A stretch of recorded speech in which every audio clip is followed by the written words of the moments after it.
Ce dimanche en Formule 1, le Hungaroring propose une course divertissante avec des dépassements et des pilotes qui arrivent à se suivre.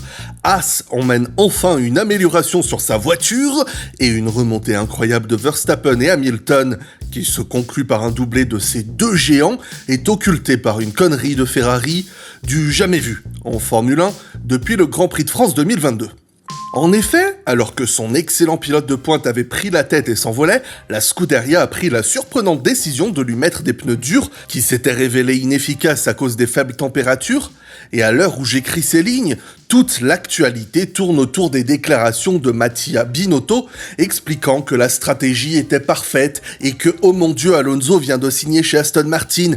Qui aurait pu le voir venir? Oh mon Dieu, je n'y crois pas, mon cœur est en train de s'arrêter. La F1 tout entière est sous le choc, je ne sais plus écrire, qu'est-ce qui m'arrive? Je suis en train de m'évanouir. Excusez-moi, j'ai fait une pause, ça va mieux. Revenons dans notre rubrique préférée. Ce dimanche à Maranello, après une décevante 10e place en qualification, Maximus Verstappen-Issus a dû compter sur son incroyable talent, mais aussi, et surtout, sur une stratégie redoutable. En effet, en chaussant des pneus durs à Charles Leclerc, Ferrari a permis à son pilote de tête de rapidement dépasser le monégasque qui ne parvenait pas à mettre ses pneus durs en température. Alors que ce dernier repassait au stand pour chausser des pneus soft, il ne restait qu'à éliminer Carlos Sainz, et ce n'était pas le plus difficile, en lui offrant des relais soit trop courts, soit trop longs, et comptant sur le manque de régularité de l'Espagnol pour que Ferrari accompagne Max Verstappen vers son 8e succès en 13 courses, nous rappelant les pires heures de sa domination avec Schumacher. Mais comme vous le voyez, je me suis laissé distraire plutôt en réagissant avec stupeur au départ de Nando Alonso. À l'heure actuelle, nous ne pouvons que spéculer. Est-il mécontent des négociations avec Alpine? Est-il déçu de l'équipe? Est-il poussé à la sortie par une hiérarchie voulant promouvoir Piastri? Ou appelé par le projet Aston Martin qui ne cesse de surprendre depuis son arrivée? Les mauvaises surprises, ça compte comme des surprises, non? Quoi qu'il en soit, tel un Ricciardo rejoignant Renault, il cause un choc inattendu dans le marché des transferts et dans les projets de nombreux clans. Ce week-end n'était pas sans surprise non plus, avec la première pole position de Georgie Boy Russell devant les Ferrari. Après un vendredi caniculaire, Mercedes trouvait un nouvel élan de forme samedi après qu'une forte pluie matinale n'ait radicalement refroidi la température ambiante et de piste. Russell s'envole brillamment alors que Perez, Verstappen et Hamilton, partis de loin, remontent rapidement. Après la première vague d'arrêt, Leclerc chasse Russell et après une belle lutte, le pilote Ferrari l'emporte brillamment et s'enfuit. Mais après la première salve d'arrêt, Ferrari est inquiété par Verstappen lorsqu'il s'arrête une seconde fois et certainement pour la dernière fois de la course. Terrifié par le plan diabolique du 6e de l'épreuve, on rappelle rapidement Leclerc pour lui mettre des pneus durs. Peu importe si les quelques midfielders en pneus durs agonisent tel un Lance Stroll en conférence de presse et si Charles Leclerc veut rester en pneus médiums. Il faut aller au bout de la course, quitte à l'arrêter alors que ses pneus médiums sont en parfait état. Comme prévu, Leclerc souffre et Verstappen le dépasse, malgré toute la résistance du Monégasque à l'idée de laisser une autre victoire à son coéquipier par procuration, enfin si on reste dans l'idée que Ferrari travaille avec Verstappen, ce même Verstappen qui se paie le luxe de faire un 360, perdre la place et la reprendre. Sans concurrence malgré les 9 pilotes devant lui au départ, Maximus l'emporte. Hamilton remporte la lutte face à Russell pour la 2e place pour imiter le podium français de la semaine précédente. Mattia et le reste des rouges seront ravis de leur 4e et 6e place dans un week-end où leur As était assez compétitive, alors que les luttes entre McLaren contre Alpine ont amusé tout le peloton.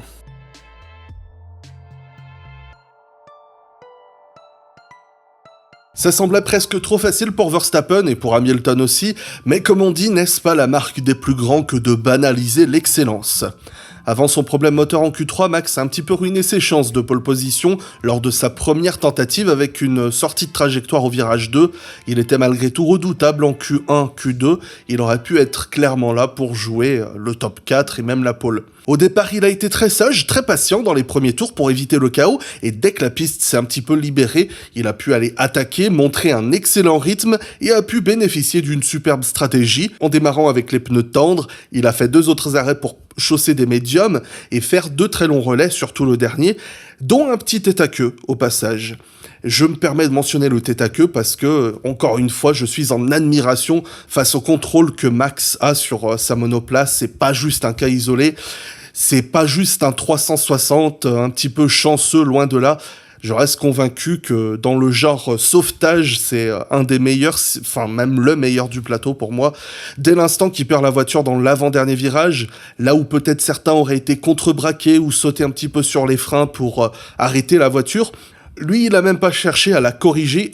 Instinctivement, il a tout lâché, il a laissé la voiture partir toute seule, et pile au moment où il faut, il a donné un gros coup sur l'accélérateur pour faire un beau petit donut, se remettre à l'endroit. Donc en gros, la conséquence, c'est que dans un virage à 90 degrés, on a un pilote qui perd l'arrière, et au lieu de perdre énormément de temps, il a perdu genre 4-5 secondes grand maximum, il s'est remis tout droit, il allait gagner la course, donc voilà. Ça me renvoie un petit peu à ce qu'on a dit aussi en Espagne, où il sortait de la piste et a perdu très peu de temps, contrairement à Sainz, qui était sorti au même endroit, mais c'est à peu près tout ce qu'il y a à dire sur son week-end, parce que hormis les 2 erreurs que j'ai mentionnées, il était encore une fois parfait. Checo a eu un petit peu plus de mal, il a souffert pour mettre ses gommes en température le samedi, avec la FIA qui a annulé puis restauré un de ses temps, ça j'en parlerai dans mon livre de blagues. Il termine 5ème, c'est assez maigrelet face au résultat de Verstappen, mais sa course n'était pas ridicule, c'était très en deçà, mais je pense que ça reste correct à la vue des circonstances d'où il partait sur la grille. La qualif par contre, il n'y a aucune excuse pour moi.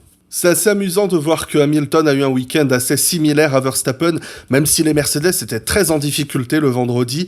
Je pense qu'il est assez clair que c'est très lié aux températures puisqu'il faisait très chaud le vendredi et on a eu un samedi et un dimanche très frais où les Mercedes semblaient avoir beaucoup plus de facilité que les autres à mettre leur gomme en température et du coup le week-end de Lewis et de Max se ressemble un petit peu parce que Hamilton, comme Max, il nous a fait une petite erreur dans son premier tour de Q3 et dans le second tour il a eu une panne de DRS qui a ruiné un petit peu son tour et qui l'a forcé à partir d'un petit peu plus loin, ce qui lui a permis de bénéficier d'une stratégie qui est sur le papier plus avantageuse, mais réalistiquement dure à faire marcher parce qu'il y a beaucoup de trafic, il faut tenir un très très fort rythme pendant très longtemps, et voilà, les deux ont réussi à le faire, et c'est cette petite dose d'excellence qui peut encore manquer à George Russell, qui reste malgré tout incroyable sur cette saison 2022, je pense qu'il fait parfaitement le job comme on l'attend. La qualification était très forte. Là où Lewis, justement, a fait l'erreur en Q3, George nous a fait un tour vraiment parfait. C'est pour moi un très très beau tour de qualification. Et sa stratégie, bon, sur le papier, elle était un petit peu moins optimale, mais il avait la position en piste un petit peu moins optimale, mais parce qu'il fallait, dès le début, miser sur les pneus soft pour s'enfuir et un petit peu échapper au Ferrari, là où avec Hamilton, on a commencé tout de suite avec les médiums et terminé avec les softs, ce qui est un petit peu plus profitable, puisqu'on arrive à tirer beaucoup plus de temps autour avec des pneus tendres lorsque la voiture est légère en fin d'épreuve. Au bout d'un moment, il n'y a même plus de blague à faire chez Ferrari, je vous jure. Je pense que l'internet tout entier est en panne d'inspiration. Mais parlons plus des pilotes. Carlos, il nous a fait une ou deux petites erreurs dans son tour de qualification du samedi. Il était malgré tout globalement plus rapide que Charles. Pendant la course, c'était l'inverse par contre. Leclerc était plus rapide, Sainz avait un petit peu plus de mal, et pour éviter d'avoir à nouveau à revivre Silverstone, on a rapidement imité la stratégie de Russell en appelant Sainz très rapidement au stand. Alors, c'était ce qu'il fallait faire pour laisser le champ libre à Leclerc, mais du coup, on a un petit peu compromis la stratégie de Sainz juste pour faire ça, puisqu'il a un premier relais qui est finalement assez court. Russell, c'est 16 tours en soft, Sainz, c'est 17 en médium. On s'attend à faire beaucoup plus de tours quand même quand on a des pneus médiums face à des pneus soft. Donc déjà, il y a quelque chose qui va pas sur la strat de Carlos. En plus de ça, il n'a pas été aidé par ses arrêts au stand qui ont été assez catastrophiques. Mais bon, il sauve la 4e place, ce qui est exactement ce qu'on attend d'une Ferrari quand tu pars 2e et que tu as 2 Red Bull et une Mercedes qui partent 7, 10 et 11. Et du côté Leclerc, très très survireux en qualification, il perdait beaucoup l'arrière. Je sais pas si c'est Leclerc qui a mal mis ses pneus en température ou si peut-être depuis quelques grands prix et puis même un petit peu depuis la saison dernière, il continue d'essayer d'optimiser ses réglages pour la course, ce qui vient au détriment de qualifications moins performantes parce que le dimanche, il était vraiment rapide. On a senti, encore une fois, un peu comme en Autriche, un début de course un petit peu plus timide et très très vite, il a rattrapé Sainz, il a commencé à téléphoné à la radio, c'est bon les gars, je suis chaud, on peut y aller, dites à Carlos d'accélérer. Carlos avait pas beaucoup de réponses à apporter, c'est justement pour ça qu'on l'a appelé au stand quelques tours plus tard après Russell. Et du coup, en allongeant son premier relais, Leclerc a pu passer devant Sainz, mais Leclerc, contrairement à Sainz, justement, a très très vite rattrapé Russell. Il y a eu une très belle lutte entre les deux, encore une fois, Russell qui démontre que c'est un excellent défenseur, et Leclerc que c'est un excellent attaquant, puisque la manière dont il est allé chercher la position, je pense pas qu'il y en ait beaucoup qui l'auraient fait. Il y a un semblant d'insolence dans ce genre de dépassement. Jeu de vilain, comme on dirait, mais c'est bon enfant et ça aurait pu lui donner un bon résultat puisqu'il creusait déjà 7 secondes d'avance sur Russell lorsque chez Ferrari, on a décidé de copier la stratégie de Verstappen, d'anéantir le relais qui était excellent de Leclerc. Il a même pas fait 20 tours avec ses pneus médiums, ce qui est ridicule. C'est ensuite, on a basculé du coup Leclerc en pneus durs, ce qui n'a pas du tout marché sans surprise. Sainz, on l'a basculé avec les pneus tendres, ce qui était un petit peu plus malin, mais on lui a demandé de faire beaucoup de tours à Sainz avec ses pneus tendres, et Leclerc, on l'a rappelé au stand tellement que c'était un désastre, ses pneus durs. On va pas élaborer davantage sur Ferrari, je pense qu'on va pas remuer le couteau dans la plaie. Les week-ends se suivent et se ressemblent pour Lando Norris, toujours d'excellents tours en qualification qui sont toujours très sympathiques à regarder. Si on veut pinailler, il laisse un tout petit peu au virage 5, mais voilà, il avait pas la voiture pour aller chercher beaucoup mieux et c'est ce qu'on a vu en course, puisque il s'est vite fait manger par les autres Red Bull et Mercedes qui étaient derrière lui. Je pense qu'il n'y avait rien d'autre à faire pour lui, si ce n'est que de savourer cette 8e place. On peut quand même souligner que ça a été le seul des pilotes du peloton qui était en dur à avoir réussi à extraire de la performance avec les pneus. Donc, pour donner un petit peu plus d'honneur à Lando, du côté de Ricciardo, il y avait un week-end qui était un petit peu pas mauvais. Vous savez ce que ça veut dire quand on dit Ricciardo un bon week-end, ça veut dire qu'il est pas loin de Norris, ce qui était le cas honnêtement, mais il a été malgré tout très irrégulier. Sa qualification est absolument honteuse. En Q3, je crois que sur les 16 virages, il doit y en avoir 3 où il touche le point de corde. Mais en course, il semble avoir un petit peu plus de facilité à extraire de la performance, mais dès l'instant qu'on l'a chaussé de pneus durs, et bien là ça a été un calvaire parce qu'il n'arrivait pas du tout à extraire autant de performance que Norris et lors d'une bataille roue contre roue avec Stroll, il a perdu un peu le contrôle, enfin il a sous-viré surtout et a percuté Stroll, ce qui lui a valu 5 secondes de pénalité. Au lieu de finir 13e, il finit 15. Ça va pas changer grand chose à sa vie. Les Alpines ont eu un week-end assez similaire, si ce n'est que Ocon avait un petit peu plus de mal à extraire de la performance le samedi sur un tour. En course, il avait un petit peu plus de facilité. Et en Q3 aussi, il a été plus rapide que Alonso. Alors Alonso a eu un petit peu de mal sur sa Q3. Il y a eu des petites erreurs dans ses meilleurs tours. Là où Ocon a eu des tours plus propres et plus performants du coup. Mais ensuite, on a eu une course qu'ils ont passé grosso modo ensemble. Pas vraiment dans le coup pour aller chasser Norris. Ils ont joué un petit peu avec Ricciardo lorsque Ocon est sorti des stands et a pas mal gêné Alonso, ce qui a permis à Ricciardo de passer les deux. Heureusement, Ricciardo a jamais réussi à trouver de la perf avec les pneus durs et s'est retrouvé très très loin. On a eu du coup une petite consigne d'équipe parce que Ocon continuait d'avoir un petit peu de mal à extraire de la performance en fin de course avec les pneus durs, alors qu'Alonso y arrivait un petit peu mieux. Il y a eu de la consigne d'équipe, ce qui peut-être a sauvé les miches de Alonso, puisque en toute fin de course, Sébastien Vettel revenait sur Ocon et avec un tour ou deux de plus, l'ordre aurait bien pu changer. Je pense qu'il y a une constance chez Aston Martin depuis le début de saison, c'est que les qualifications sont désastreuses, mais les rythmes de course sont relativement compétitifs, donc c'est au moins ça qu'on peut en retenir. Après son crash en essai libre 3, Vettel a eu une qualification assez compliquée, mais en course, il a pu profiter du coup du meilleur rythme de la voiture, aller chasser des positions et avoir un assez bon dimanche pour prendre le dernier point. Du côté de Lance, pour une fois, c'est lui qui qualifie mieux l'Aston Martin. Il aurait pu aller chercher des points aussi, je pense, sans l'accrochage avec Ricciardo pour lequel il n'avait pas grand-chose à faire. Pierre Gasly va prendre l'habitude d'être sorti en Q1 pour les raisons les plus débiles du monde. Ce week-end, c'était une nouvelle fois pour des limites de piste. Suite à cela, il part de la voie des stands le dimanche et il nous a fait une très bonne course puisqu'il remonte en 12e place. Alors, on va pas sauter au plafond pour une 12e place quand l'année dernière, les AlphaTauri pouvaient faire des 5-6e places régulièrement. mais on est sur une configuration de voiture qui semble mécontenter les deux pilotes, donc on va se satisfaire d'une belle remontée et de bons dépassements, parce que du côté du clan Yuki Tsunoda, ça a été désastreux. En qualification, il arrive à peu près à en tirer quelque chose, mais le dimanche, il y a eu du tête à queue et il y a eu du chrono qui était tout simplement insuffisant. Il se fait battre par les deux Williams à la régulière. C'est cauchemardesque pour Tsunoda, qu'il les enchaîne, hein, les bons, les mauvais, les bons, donc voilà. Joe continue d'apprendre à la dure, il a raté la Q3 à cause d'un mauvais premier secteur où il a fait une petite faute. Bon, en tant que rookie, on va pas lui en vouloir de se faire avoir par la gestion des si faibles températures de piste. En plus de ça, il s'est assez fait maltraiter au départ où il est tombé en 17e position, mais il a réussi à remonter jusqu'à la 13e place avec un très bon rythme sur l'ensemble du week-end.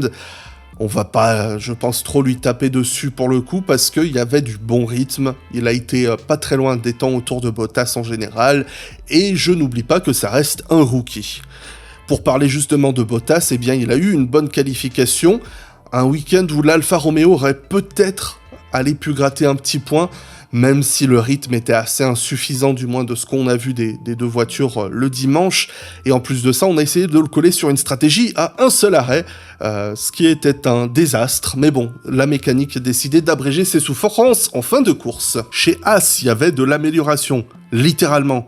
Enfin, que chez Kevin Magnussen, qui a bénéficié de quelques améliorations sur sa Haas. Schumacher ne les portait pas ce week-end. Je sais pas si on a senti de grandes améliorations, on est peut-être sur un tracé qui va pas vraiment leur convenir, mais malgré tout, les deux sont passés en Q2 assez aisément. En Q2, malheureusement, Schumacher a été gêné par pas mal de trafic dans ses temps autour, et Kevin Magnussen a fini 12e, donc pas très loin de la Q3. Pour ce dernier, malheureusement, il devient un petit peu trop habitué des drapeaux noirs et orange, le drapeau qui force les pilotes à passer au stand parce qu'on estime qu'ils ont des dégâts sur leur voiture qui peuvent poser des problèmes de sécurité. Et dans ce cas-là, le dégât au départ, c'était dû à un contact. Et il a donc dû repasser au stand très rapidement, ce qui a un petit peu compromis sa course, ce qui est regrettable dans un week-end où peut-être il aurait aussi pu aller jouer un petit point. Schumacher, de son côté, comme je le disais, la qualification, il n'a pas bien su gérer le trafic, et malgré l'absence d'amélioration, il était pas très loin des temps autour de Magnussen sur l'ensemble du week-end, mais comme de nombreux pilotes, dès l'instant qu'on lui a chaussé les pneus durs, c'était l'enfer. Et pour conclure avec les Williams, qui continuent un petit peu à souffrir avec les améliorations qui rendent la voiture certes plus performante, mais beaucoup plus difficile à piloter, et avec pas mal de vent ce week-end, la voiture était totalement catastrophique. Nicolas Latifi était particulièrement rapide dans le secteur 1 uniquement. En essai libre 3, il a été le plus rapide de la séance. Bon, c'était sous la pluie. En Q1, il fait le meilleur temps absolu du premier secteur, mais il a fait de belles erreurs sur le reste de son tour, surtout dans le dernier droite, où il se qualifie fond de grille, alors qu'il aurait très clairement pu passer en Q2. Sa course a été un enfer. Il a subi des dégâts suite à un contact avec Vettel au départ, mais à part ça, c'était une course assez solitaire en fond de peloton, mais il a au moins battu Yuki Tsunoda qui était en galère. Alexander Albon, de son côté, a dû passer au stand en tout début d'épreuve, puisque là, il a aussi subi des dégâts suite à un contact avec Stroll.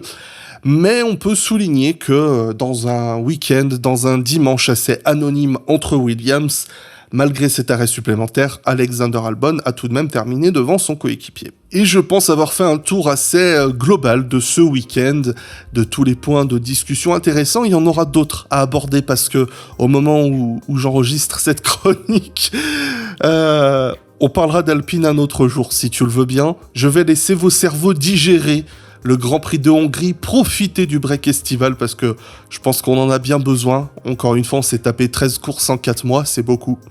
On se fait des gros bisous, merci de votre attention. Bisous bisous.